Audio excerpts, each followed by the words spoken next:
कौशल्या कहे दोष न काहू, किसी का दोष नहीं। ये तो कर्म विवश दुख सुख क्षति लाहू, दुख सुख हानि लाभ भाग्य के अधीन है, कर्म विवश हैं। और देवी मोह बस सोचिए बादी, विधि प्रपंच अस अचल अनादि। विधाता का प्रपंच किसी को समझ में नहीं आता, लेकिन एक बात का मुझे दुख है, श्री राम जी के बन जाने का नहीं। राम जाहि बन राज तज भल परिणाम न पोच। राम जी वन को चले जाएं, लौटकर आ जाएंगे, परिणाम अच्छा होगा, बुरा नहीं होगा। तो फिर आपके आंखों में आंसू क्यों?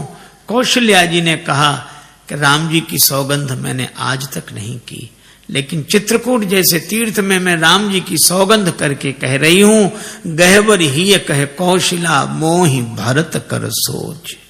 मुझे भरत की चिंता है। क्यों? क्योंकि गूढ़ स्नेह भरत मन माही, रहे नीक मुह लागत नाही। भरत जी के हृदय में छिपा हुआ प्रेम है। भरत राम के बिना नहीं रह सकते। इसलिए सुनैना जी, आप महाराज जनक से प्रार्थना करें कि पंचायत में ऐसा फैसला हो कि भरत जी राम जी के संग चले जाएं। श्री सीता जी को लेकर विदा हुई।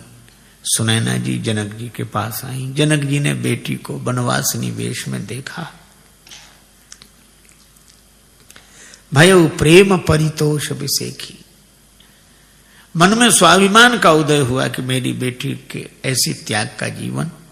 लेकिन मन में एक बात आई,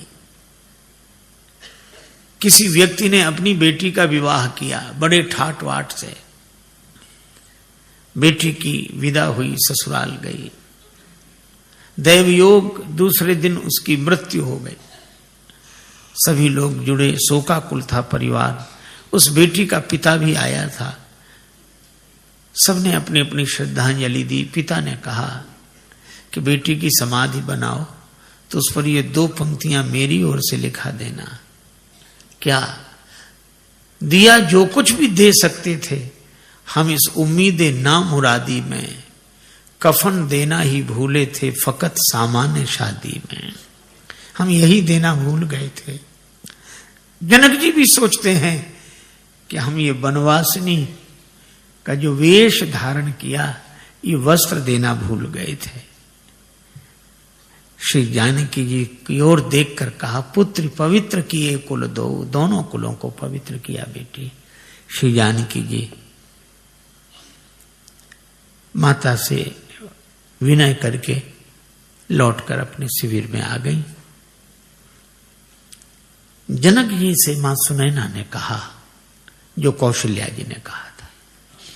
जनक जी उठकर बैठ गए। देवी, धर्म राजनीति ब्रह्म विचार अत्यंत जटिल विषय है। धर्म के बारे में निर्णय करना कठिन। किम कर्म किम अकर्मेति कवियो अप्यत्र मोहिता।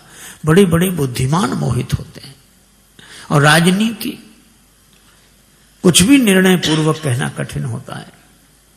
और ब्रह्म विचार वेदांत, वेदांत तो अकथ का कथ्य है। जो नहीं कहा जा सकता उसको ही कहा जा रहा है। कितना कठिन। पर श्री जनक जी कहते हैं इन तीनों विषयों में मेरा अधिकार है, पर मेरी ऐसी सूक्ष्म बुद्धि भी सोमति मोर भरत महिमा ही कहे काह छुअ सकत न छाही। ऐसी मेरी बुद्धि भरत जी की महिमा क्या कहेगी, उनकी परछाई भी नहीं छू सकती। भरत जी के गुण तो एक ही हैं जो जानते हैं, वे हैं श्री राम। भरत महामहिमा सुन रानी, जानहि राम न सकहि बखाने। पर भरत कथा भवबंध विमोचनी। पूरी रात यही चर्चा करते रहे। इधर श्री भरत सब सो रहे हैं, पर 2 भाई जाग रहे हैं। एक नेम के कारण एक प्रेम के कारण, एक राम जी के चिंतन में, एक राम जी की चिंता में, एक सजग लोचन है, एक सजल लोचन है। नेम के कारण जाग रहे हैं श्री लक्ष्मण और प्रेम के कारण जाग रहे हैं श्री भरत। लक्ष्मण जी राम जी के चिंतन में जाग रहे हैं, भरत जी राम जी की चिंता में जाग रहे हैं। नींद नहीं आती। श्री भरत यही सोचते हैं कि ही विधि हो ये राम अभिषेको, मोहि अवकलत उपावन एको। मुझे कोई उपाय समझ में नहीं आता। अहो अहो इस शिला खंड पर बैठा कौन तपोधन, एकटक रहा निहार गगन को करता अश्रु विसर्जन। मन में एक बात आई, माता कौशल्या के कहने से राम जी लौट जाएंगे। मैं मां कौशल्या से ही कहूंगा।